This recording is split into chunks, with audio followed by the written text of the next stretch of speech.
Okay, so welcome back. We're going to walk through replacing the main player asset in our example game. So I'm going to launch Unity, and I'll pick the project that we were using, which is the shooter asset replacement. You can see I have a few other projects in there because I was testing to make sure all this stuff works. So here's our game, and there's our player ship. If you look over here, you'll see all of the elements that are in the game.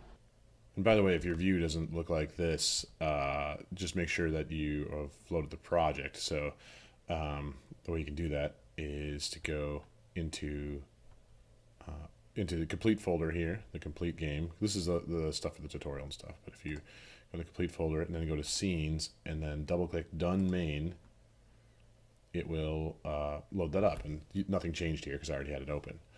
But this is where we're going to start adding our new ship asset. So let's go to the asset store. And I'm going to go to 3D models. And I'm going to go to vehicles and spaceships. And then let's go to free. I can even click free only there and it'll show me all the free stuff. Let's click the supported Unity version to make sure it works in this Unity.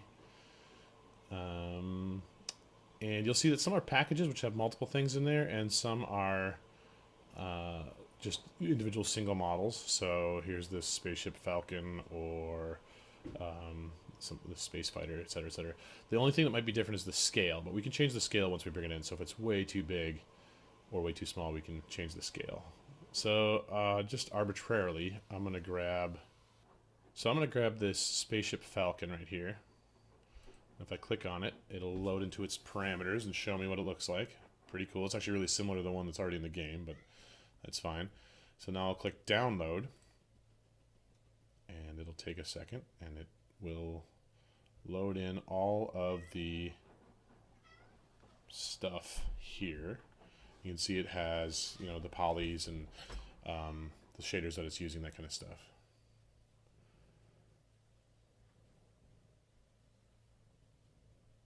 Okay, then it'll unpack it and drop it right here into the game. And if you remember when we were loading originally, how we got a warning about complete projects. This is not a complete project, it's just a model. So we can just go ahead and import all. Right there, import. And again, it'll bring the textures and the other elements.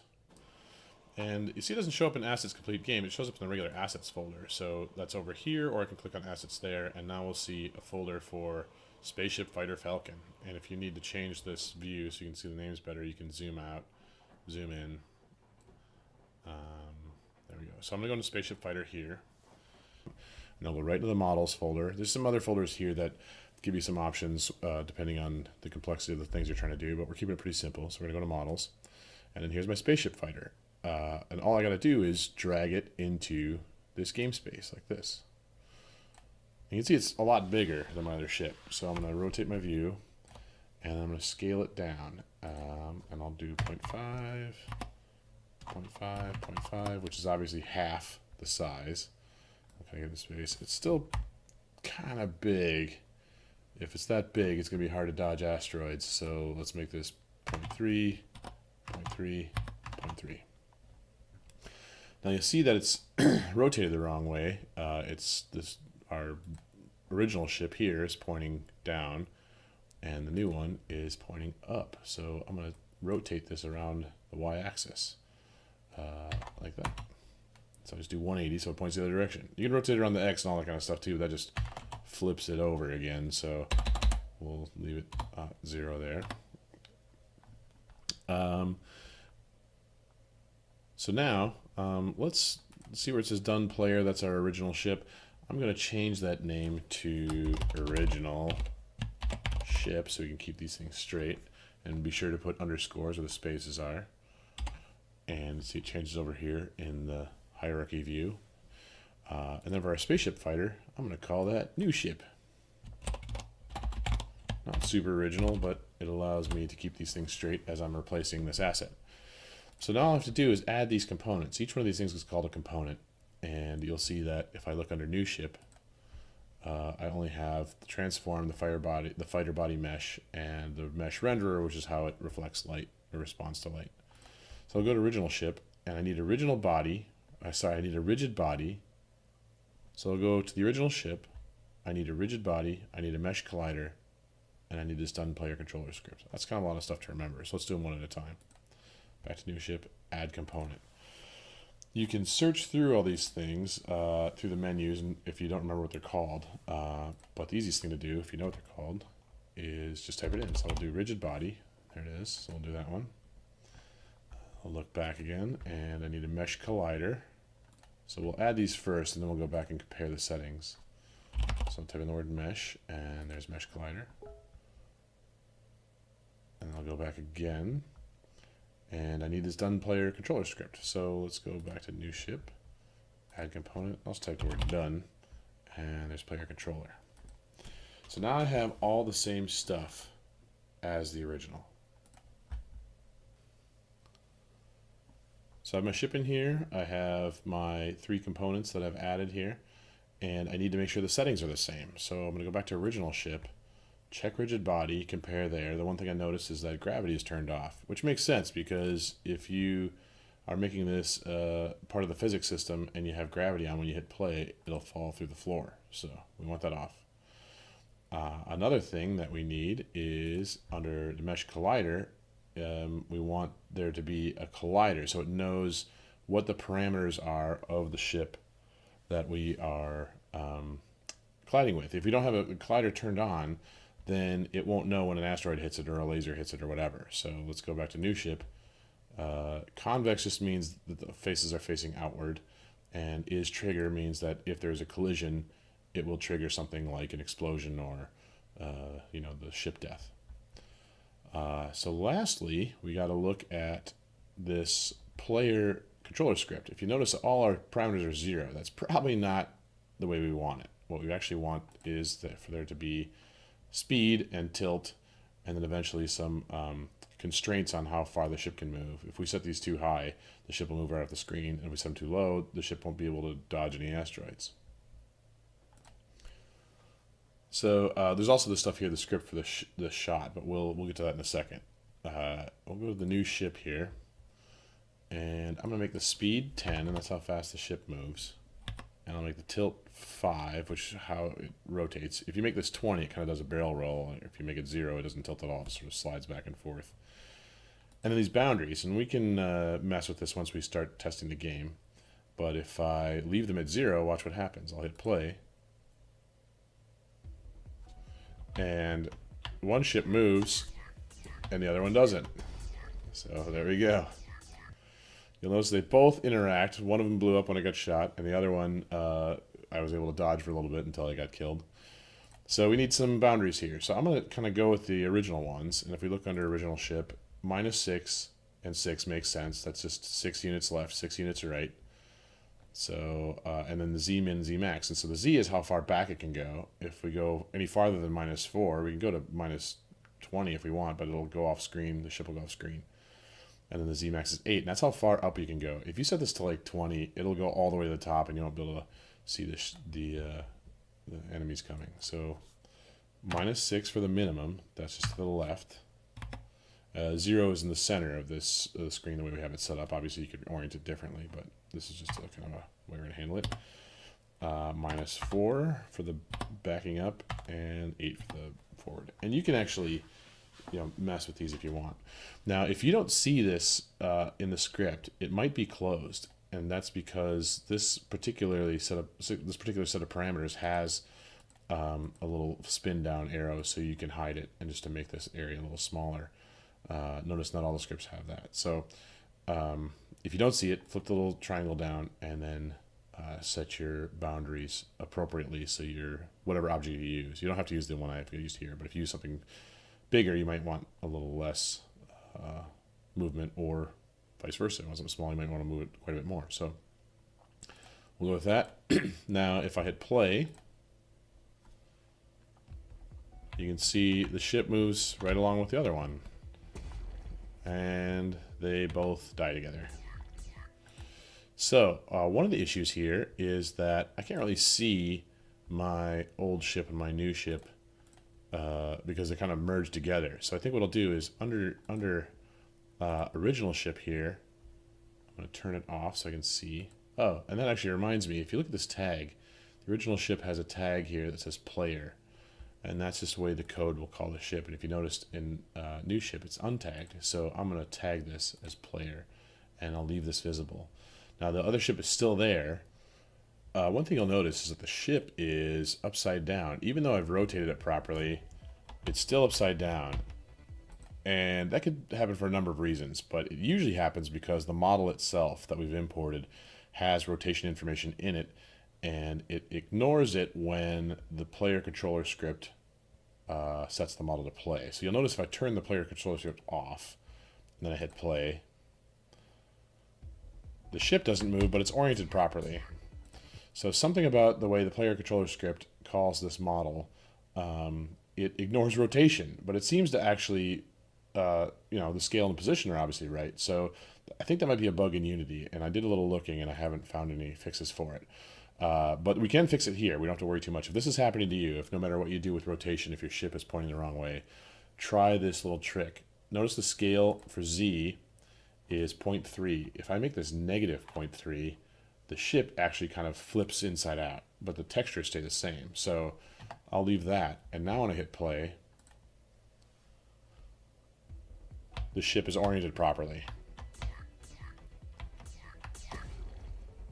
And it dies and everything. So that's great. So let's hit save while we're have this little mini success.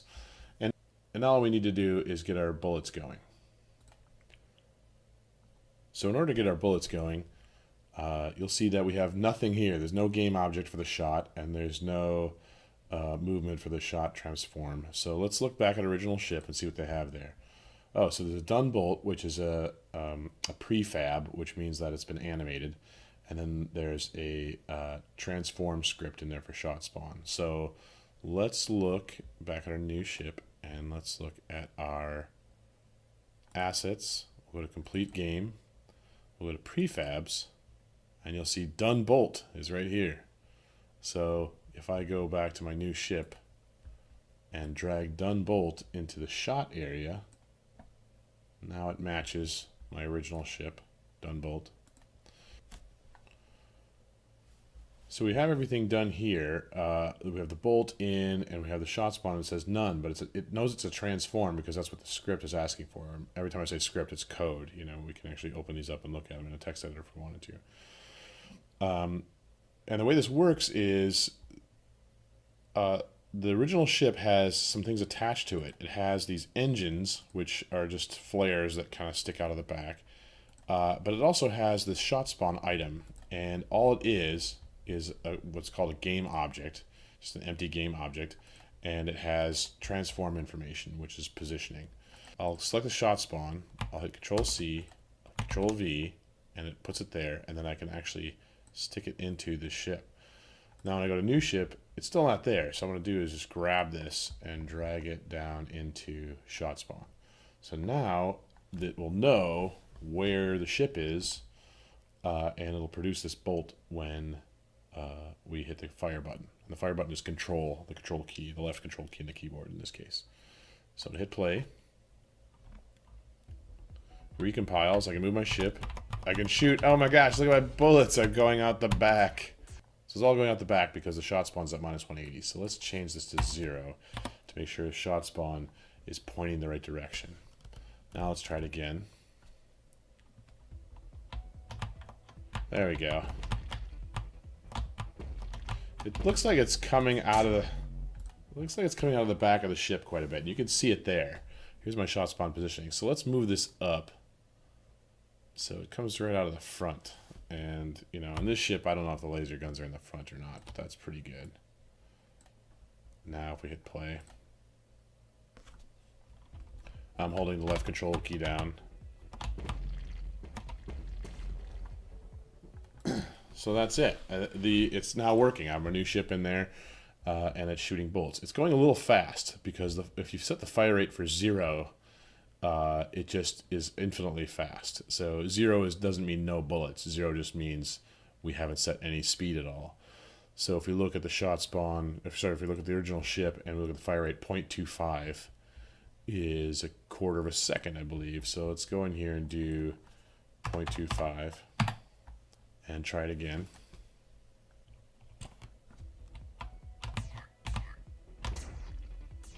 And I'm just holding the button down. And I get a shot every quarter of a second. Obviously, if I want to make the game harder, you could make it fire every second. That would be nuts. Or if you want it to be super fast, you can do like 0.1 under fire rate.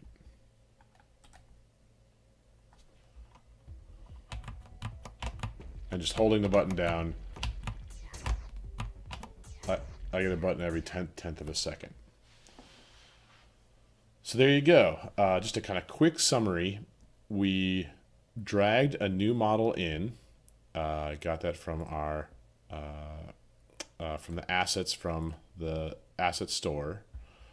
I imported that. I downloaded it, imported it, and then I just dragged it in here. I positioned it. I scaled it so it matched the right size. I added the same components that are in the original ship, plus tagged it the same as the original ship. Then I turned the original ship off. I could actually delete it from the script now if I wanted, from the game now, from the scene if I wanted to, but I don't need to. I put the new ship, after I put all these components in and made sure they matched, I added our shot spawn bolt, which was here in prefabs, up here in prefabs, and then I added the shot spawn transform, which I just copied from the other ship and then reoriented to make sure it was pointing the right way and going, pointing at the tip of the ship there.